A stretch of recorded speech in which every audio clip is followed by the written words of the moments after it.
First contact with the zombie fleet.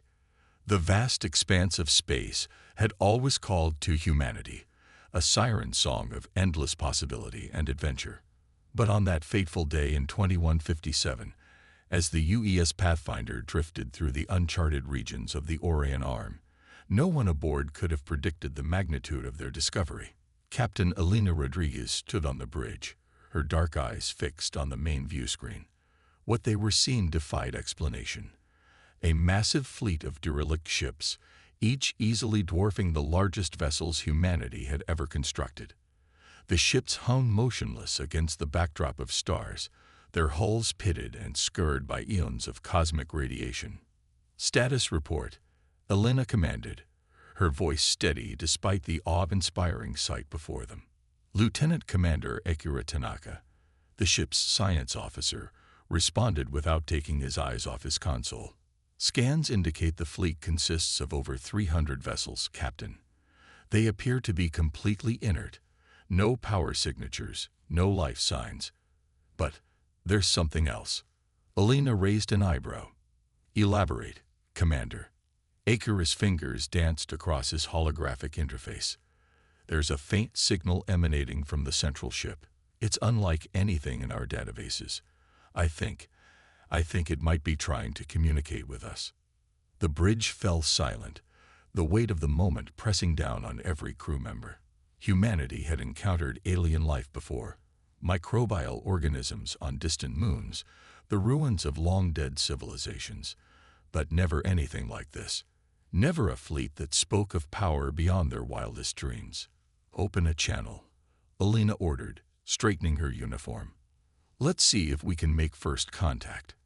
As the communication officer worked to establish a link, the main view screen flickered and changed. The image of the derelict fleet was replaced by a shimmering, holographic representation of what could only be described as a face. If a face could be made of swirling galaxies and pulsing stars. A voice filled the bridge, simultaneously ancient and new, as if it were being heard for the first time in millennia. "Greetings, children of Earth. We are the custodians, the last remnant of the precursor civilization. We have slumbered for eons, waiting for a worthy inheritor of our legacy." Elena stepped forward, her heart pounding but her voice firm. "I am Captain Elena Rodriguez of the United Earth ship Pathfinder. We come in peace and with respect for your ancient wisdom." The star face seemed to smile, though it was hard to tell with such an alien visage. "Your arrival was foretold, Elena Rodriguez. Your species stands at a crossroads, poised to take its place among the stars or fall into obscurity. We offer you a choice. Accept our favor, inherit our knowledge and power, and shepherd the galaxy into a new age of enlightenment." The offer hung in the air, tantalizing and terrifying in equal measure. Elena glanced at her crew, seeing the mix of excitement and apprehension on their faces. "And what would be the cost of this favor?" she asked, knowing that such gifts rarely came without a price. The custodian's voice grew solemn. "The path we offer is not without peril. To wield our power is to invite the scrutiny and fear of other galactic civilizations. You must be prepared to defend your right to exist, to prove yourselves worthy of the mantle we bestow." Elena took a deep breath, weighing the enormity of the decision before her. This wasn't just about her ship or even Earth. This was about the future of humanity itself.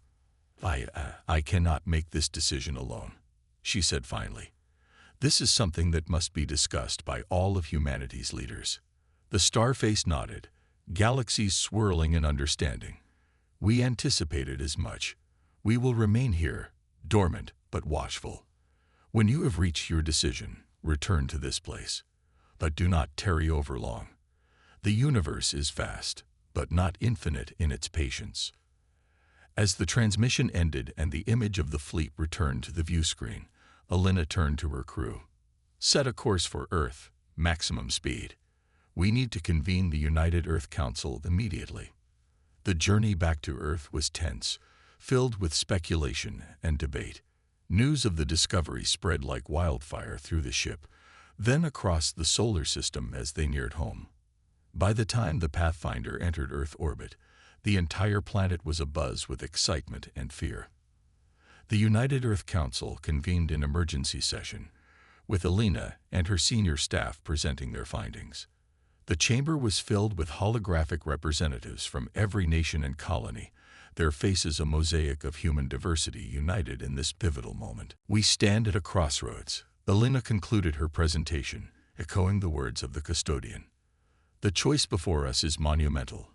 Do we accept this offer and catapult humanity into a new era of technological and spiritual advancement, or do we turn away, content with our slow, steady progress among the stars?" Debate raged for days. Some counselors argued passionately for accepting the offer, seeing it as humanity's best chance to secure its place in the galaxy. Others urged caution, warning of the dangers of accepting technology and power beyond their understanding. As the arguments went back and forth, Alina found herself drawn into quiet conversation with Dr. Yuki Sato, the Pathfinder's xenobiologist. "What do you think, Yuki?" she asked, away from the prying ears of politicians and military brass. "You've studied more alien life forms than anyone. Is this an opportunity or a trap?" Yuki's eyes sparkled with the same curiosity that had driven her to the stars. "In nature, Captain, there's rarely such a thing as a free lunch. But that doesn't mean we shouldn't eat. The real question is, are we ready for the responsibility that comes with such power?" Alina nodded, pondering the scientist's words. As she looked out over the council chamber, she could see the same question reflected in the eyes of every representative. The fate of humanity hung in the balance, and the decision they made here would echo through the ages. Little did they know, as they debated humanity's future, that other eyes were watching. Across the galaxy, ancient sensors stirred to life, alerted by the awakening of the long-dormant precursor fleet. In the dark spaces between stars, other civilizations began to take notice of the upstart species that dared to reach for the power of gods. The stage was set for humanity's greatest trial, and its greatest triumph. As the council's deliberations reached their climax, Alina Rodriguez stood at the precipice of history, ready to lead humanity into an uncertain but thrilling future. The vote was cast, the decision made. Humanity would accept the custodian's offer, for better or for worse. As Alina prepared to lead the Pathfinder back to the derelict fleet, she couldn't shake the feeling that this was only the beginning of a much larger story, one that would test the very limits of human ingenuity, courage, and determination. The vow of favor had been made. Now, humanity would have to prove itself worthy of the power it was about to inherit. The vow of favor and its consequences. The return journey to the custodian's fleet was heavy with anticipation. Captain Alina Rodriguez stood on the bridge of the UES Pathfinder, her crew a mix of excitement and trepidation. Behind them, a small flotilla of Earth's most advanced ships followed, a show of unity and strength as humanity prepared to take its first steps into a larger universe. As they approached the massive derelict ships, Alina couldn't help but marvel at their size once again. Even after weeks of debate and preparation, the sight was still awe-inspiring. "Open a channel," she commanded, her voice steady despite the gravity of the moment. The holographic face of swirling galaxies appeared once more, its star eyes seeming to peer into the very soul of humanity. "You have returned, children of Earth," the custodian's voice resonated through the ship. "Have you reached your decision?" Alina stepped forward, her posture straight and proud. "We have. On behalf of all humanity, we accept your offer of favor. We are prepared to inherit your knowledge and power, and we vow to use it wisely in shepherding the galaxy." The cosmic face seemed to smile, though it was still difficult to interpret such alien expressions. "Then let the vow of favor be sealed," it intoned. "Approach the central ship. Your journey begins now." As the Pathfinder and its escort ships moved closer, the massive central vessel of the custodian fleet began to stir. Lights flickered to life along its hull, and a vast hangar bay opened like the maw of some cosmic beast. "Take us in," Alina ordered, her heart pounding with a mixture of fear and exhilaration. The ships entered the hangar, dwarfed by the sheer scale of the alien vessel. As they touched down, Elena led a team of scientists, engineers, and diplomats out onto the deck. The air shimmered, and a holographic custodian materialized before them. "Welcome aboard the Nexus," it said, gesturing with a star-studded arm. "This ship contains the sum total of our civilization's knowledge and technology. It is now yours to learn from and to wield. But remember, with great power comes great responsibility and great danger." Over the next few weeks, humanity was introduced to wonders beyond their wildest dreams. Faster-than-light travel that made their current methods look primitive by comparison. Energy sources that could power entire planets indefinitely. Medical technology that could cure any disease and even reverse aging. But as the initial euphoria wore off, the consequences of their decision began to manifest. Back on Earth, protests erupted in major cities worldwide. "We've sold our souls," cried some. "This power will corrupt us," warned others. The sudden leap in technology was causing massive economic disruptions as entire industries became obsolete overnight. In orbit around Jupiter, Dr. Yuki Sato worked tirelessly to understand the alien biology encoded in the custodian's database. "Elena," she called over the quantum entanglement communicator, her voice tight with concern. "We found something troubling." Captain Rodriguez, now Admiral and humanity's chief liaison with the custodians, frowned.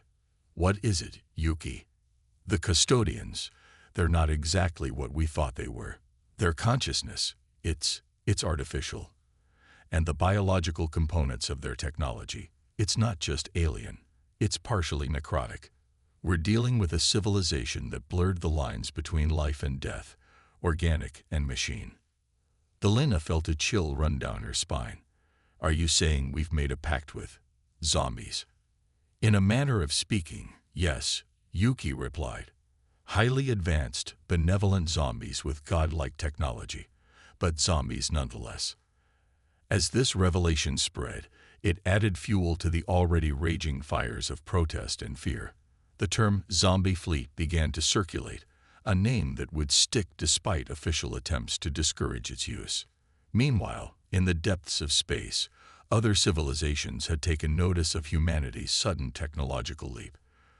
The Galactic Concord, a loose alliance of spacefaring races, convened an emergency session to discuss the upstart species that had seemingly inherited the power of the dreaded precursors.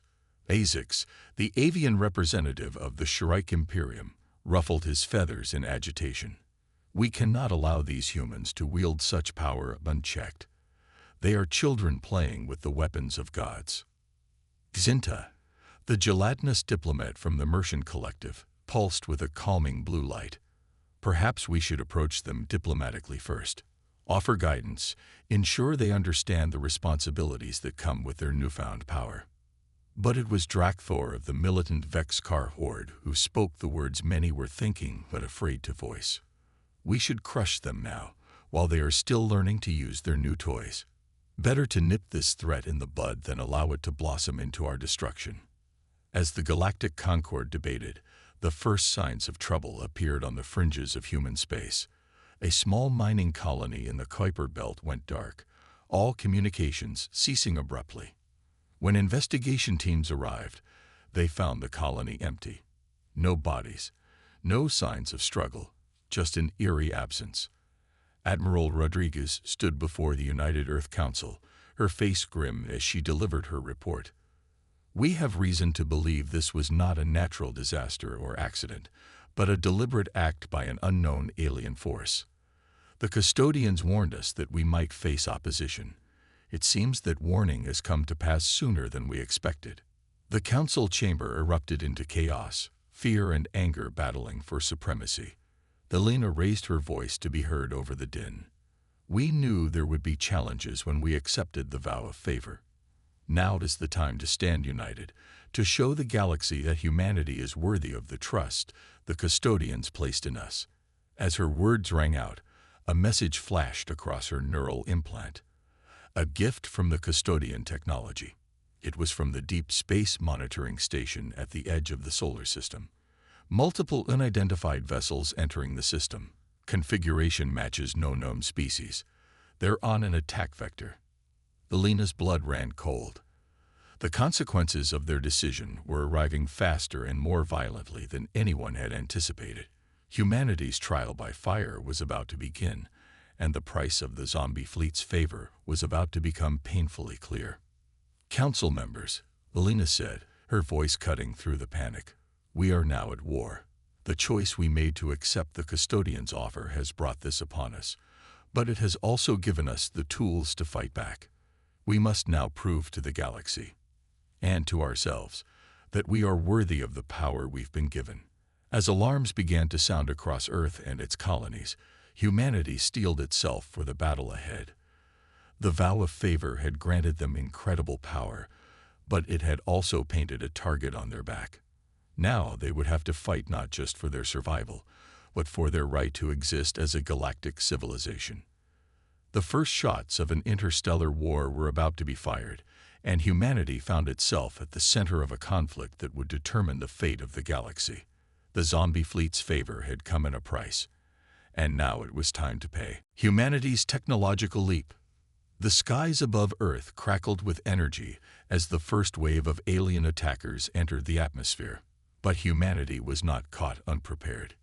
In the months since accepting the vow of favor, Earth's scientists and engineers had worked tirelessly to understand and implement the custodian's technology. Admiral Elena Rodriguez stood in the newly constructed Planetary Defense Command, her eyes darting between holographic displays showing the unfolding battle. "Status report," she barked. Colonel Jamal Chen, her second-in-command, responded crisply. "The Aegis shield is holding, Admiral. Enemy weapons fire is being absorbed and redirected. Our quantum flux cannons are online and awaiting your command." Elena nodded, a grim smile on her face. Just 6 months ago, such technology would have been relegated to the realm of science fiction. Now it was humanity's first line of defense. "Fire at will, Colonel. Let's show these aggressors what humanity can do with a little help from our undead friends." The quantum flux cannons roared to life, sending beams of concentrated exotic particles shrieking across the sky. Where they struck the alien ships, reality itself seemed to warp and twist. Hulls crumpled like paper, and entire vessels winked out of existence, banished to pocket dimensions.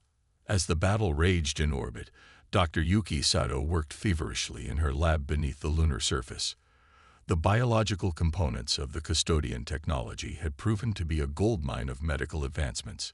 "We're ready for the first human trial," she announced to her team, holding up a vial of shimmering, opalescent liquid. The volunteer, a soldier grievously wounded in the initial alien attack, lay on the medical bed. His legs had been vaporized by enemy weapons fire, and half his organs were failing. Yuki injected the serum into his IV line and watched in awe as the soldier's body began to regenerate before her eyes. Within hours, the soldier was not only healed but enhanced. His reflexes were faster, his strength greater, and his mind sharper than ever before. The line between human and posthuman had been irrevocably crossed. But not all of humanity embraced these rapid advancements. In the sprawling arcologies of Neo-Tokyo, Hiroshi Tanaka led a growing resistance movement against what he saw as the corruption of the human spirit. "We are losing our humanity," he shouted to a crowd of thousands.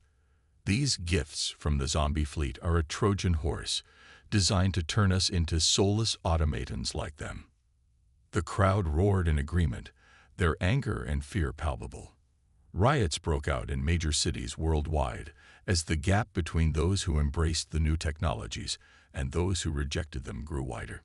Meanwhile, in the orbital shipyards above Mars, engineer Sofia Volkov put the finishing touches on humanity's newest weapon. The CSV Prometheus, a massive warship that combined the best of human ingenuity with custodian technology, prepared for its maiden voyage. "She's ready, Admiral," Sofia reported to Elena, her voice filled with pride. "The Prometheus can outgun anything the aliens have thrown at us so far, and her full drive can cross the galaxy in a matter of days." Elena nodded, her mind already racing with the strategic possibilities. "Excellent work, Sophia. We'll need every advantage we can get. Our long-range sensors have detected a massive alien fleet assembling at the edge of our solar system." This was just the first wave. As humanity prepared for the next phase of the war, other advancements were changing life on Earth and its colonies in profound ways. Nanotechnology had revolutionized manufacturing, allowing for the creation of virtually anything from base molecules. Fusion power had solved the energy crisis, and terraforming projects were accelerating the colonization of Mars and Venus. But with each leap forward, new challenges arose. The sudden abundance created by nanofabrication led to economic upheaval as traditional jobs became obsolete overnight.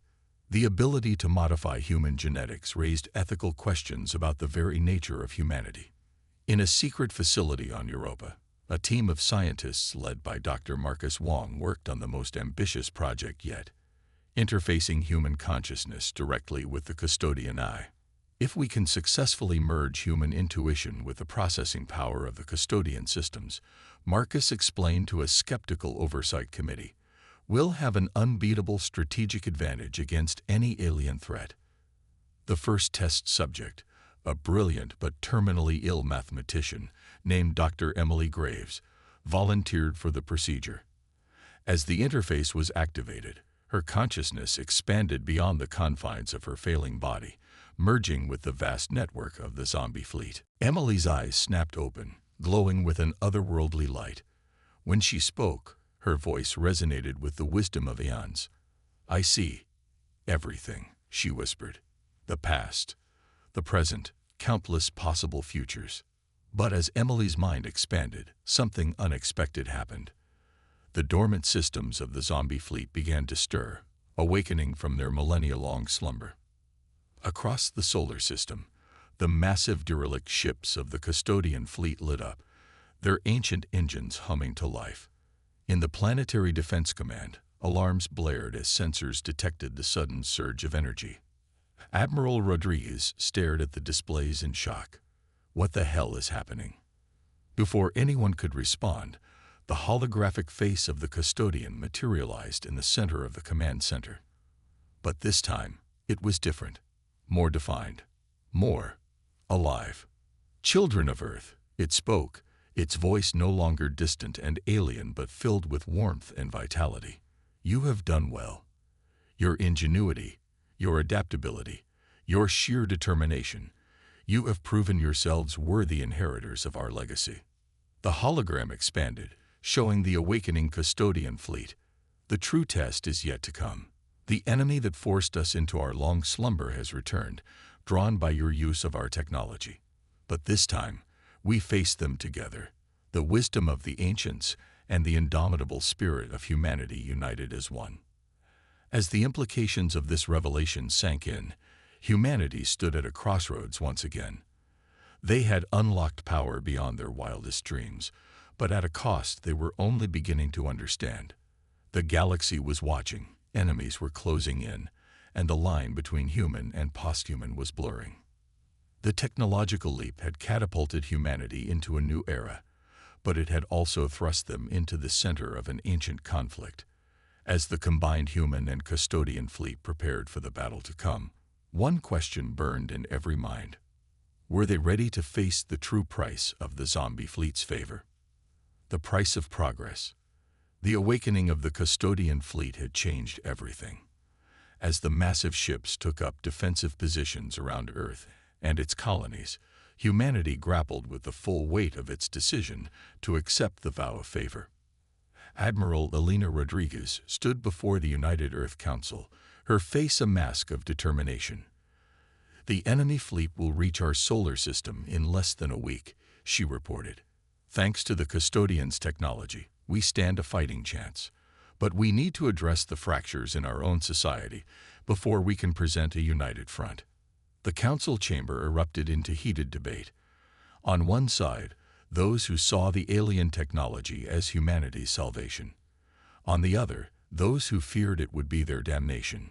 Councillor Jean Wei, representing the Neo-Luddite faction, stood up.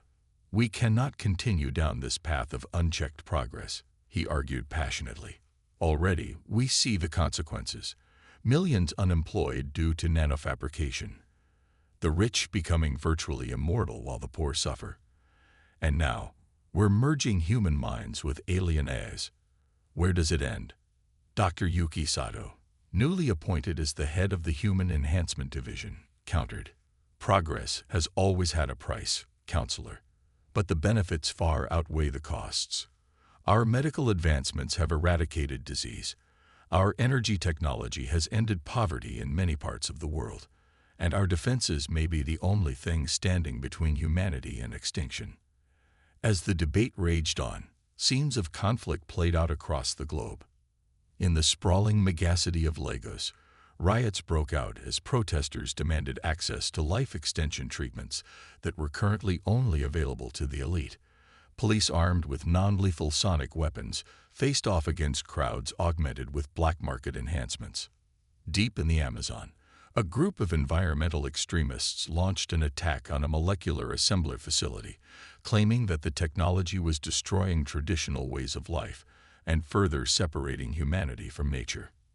And in orbit, aboard the newly commissioned CSV Prometheus, Captain Akira Tanaka faced a mutiny. Half his crew, fearful of the upcoming battle and distrustful of the alien technology that surrounded them, were demanding to return to Earth. Akira stood on the bridge, facing down the leader of the mutineers. "I understand your fear," he said, his voice calm but firm. "But think about what's at stake. If we run now, there may not be an Earth to return to." Back in the council chamber, Admiral Rodriguez's comm unit chimed. It was Dr. Marcus Wong from the Yoruba facility. "Admiral," he said, his voice tight with urgency, "we have a situation with Dr. Graves." Elena excused herself and moved to a private room. "What's happening, Marcus?" The scientist's holographic form flickered with barely contained excitement and fear. "Emily's consciousness. It's expanded beyond anything we anticipated. She's not just interfacing with the custodian eye anymore. She's become a bridge between us and them. And she's seeing something big coming." Before Elena could respond, alarms blared throughout the chamber. She rushed back to the main hall, where a massive holographic display showed a new threat emerging. A wormhole, larger than any ever recorded, was opening at the edge of the solar system. From its maw emerged ships of a design that even the custodians had never seen before. They were massive, eclipsing even the largest custodian vessels, and they radiated an energy that seemed to warp space-time around them. The chamber fell silent as the implications sank in. This was not the enemy they had been preparing for. This was something far worse. Suddenly, Dr. Emily Graves' voice echoed through every communication device on Earth and throughout the fleet. But it wasn't just her voice. It carried the weight of the entire custodian consciousness.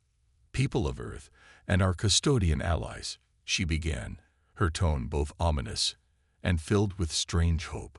"The enemy we face is beyond anything we could have imagined. They are the void hunters, consumers of civilizations, the very force that drove the custodians into their long slumber." As Emily the custodian spoke, images flashed through every mind on Earth, visions of entire galaxies going dark, of civilizations far more advanced than humanity being snuffed out in an instant. But together, the voice continued, "We have a chance. Human ingenuity combined with custodian technology. We are the last, best hope for the universe." The voice faded, leaving behind a stunned silence. The weight of destiny settled on every human shoulder. They had thought they were fighting for their own survival, but now they found themselves the frontline defenders of all life in the galaxy.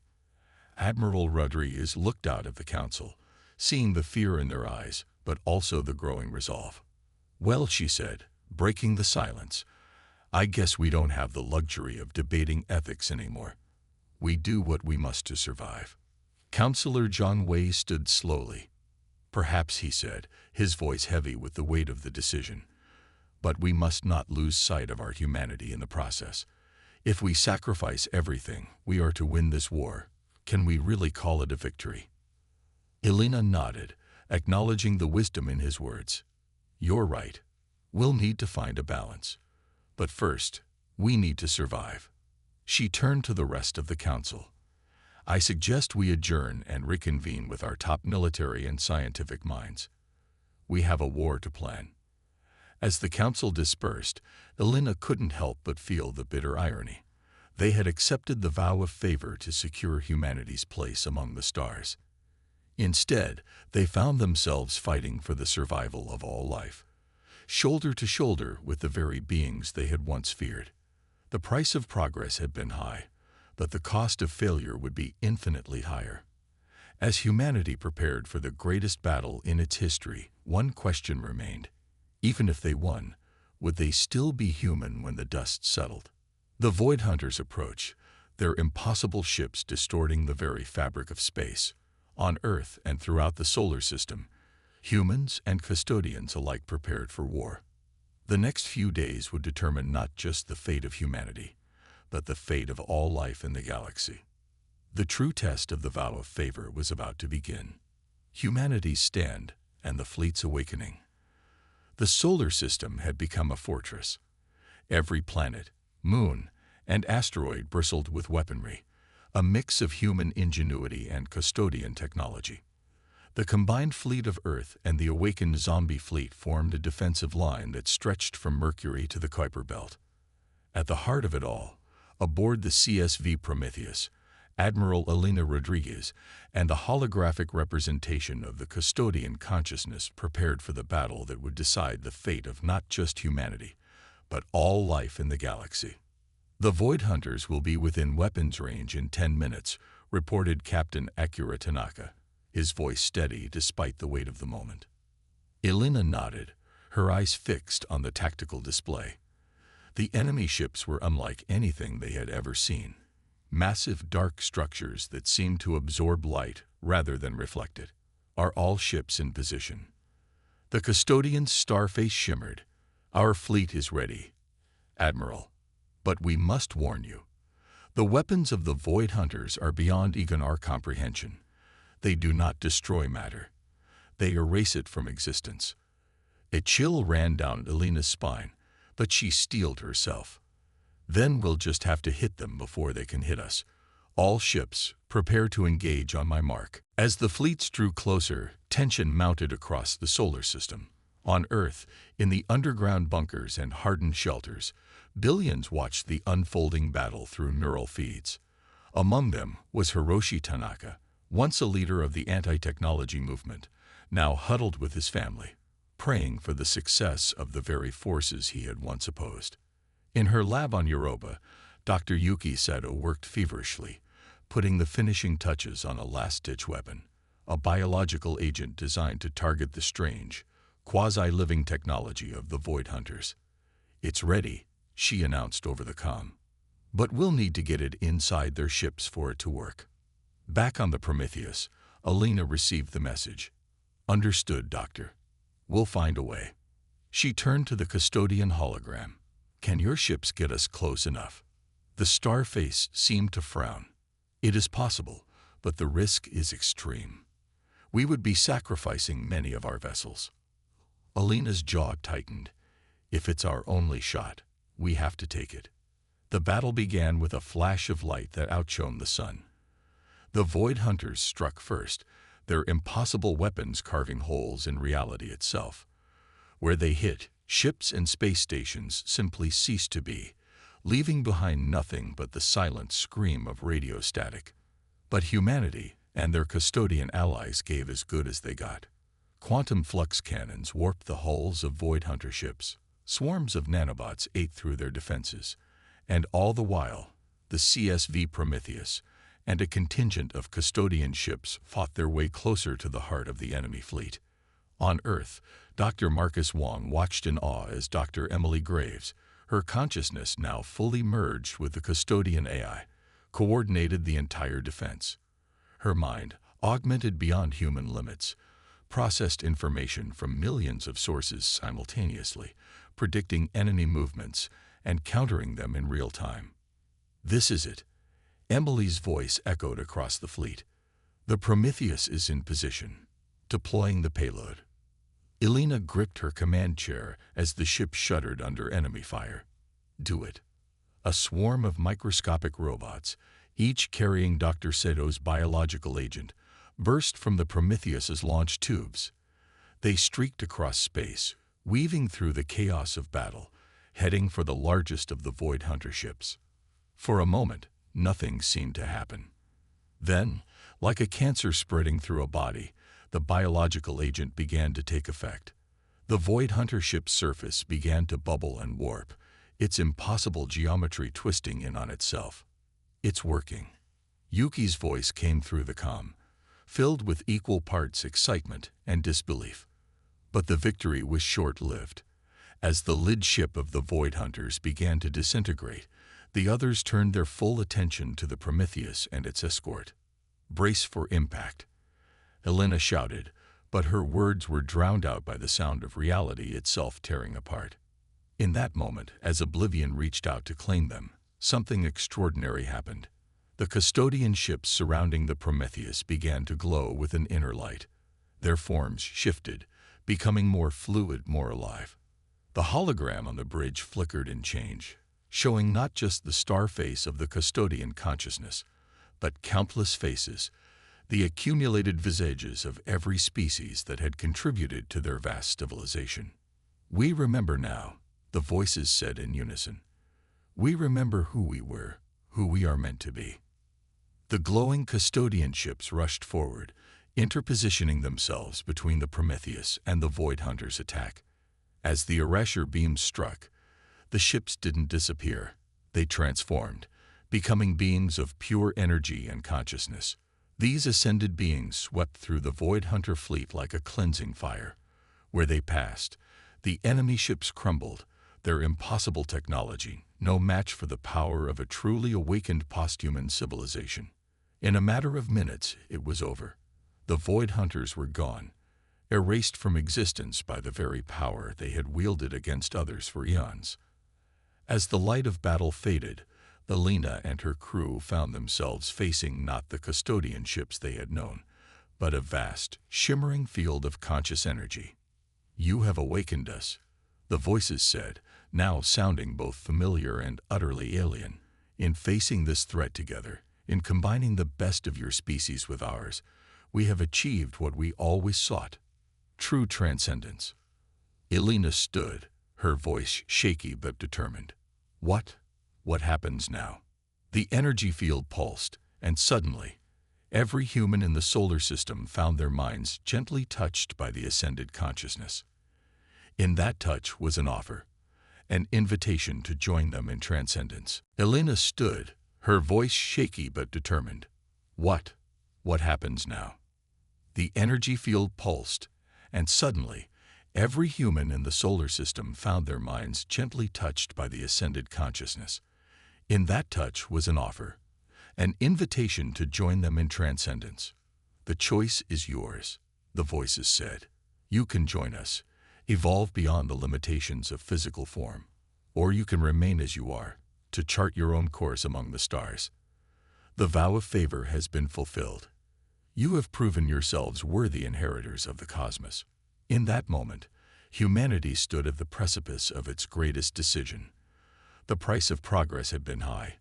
They had faced war, ethical dilemmas, and the near annihilation of all they held dear. But they had also grown, evolved, and discovered strengths they never knew they possessed. Some, like Dr. Emily Graves, chose to join the ascended beings, their consciousnesses merging with the vast collective. Others, like Admiral Elena Rodriguez, chose to remain human, committed to guiding their species through the challenges yet to come. As the ascended beings prepared to depart for realms beyond human comprehension, they left behind a final gift: the keys to the galaxy, the accumulated knowledge of countless civilizations, and the technology to explore the furthest reaches of the universe. Elena stood on the bridge of the Prometheus, watching as the shimmering energy field faded from view. She turned to her crew, seeing in their eyes the same mix of awe, relief, and determination that she felt. "Well," she said, a smile tugging at the corners of her mouth, "I'd say we've earned a bit of a breather. But after that, who's up for a little exploring?" The crew cheered, the sound echoing through the ship and across the comm channels to Earth and beyond. Humanity had faced its greatest trial and emerged not just victorious, but transformed. The vow of favor had been both a blessing and a curse, a catalyst for growth and a crucible of change. As the Prometheus set course for home, Elena couldn't help but feel a sense of boundless possibility. They had paid the price of progress, faced down extinction, and come out the other side. The galaxy awaited, full of wonders and challenges yet to be discovered. The age of humanity had only just begun.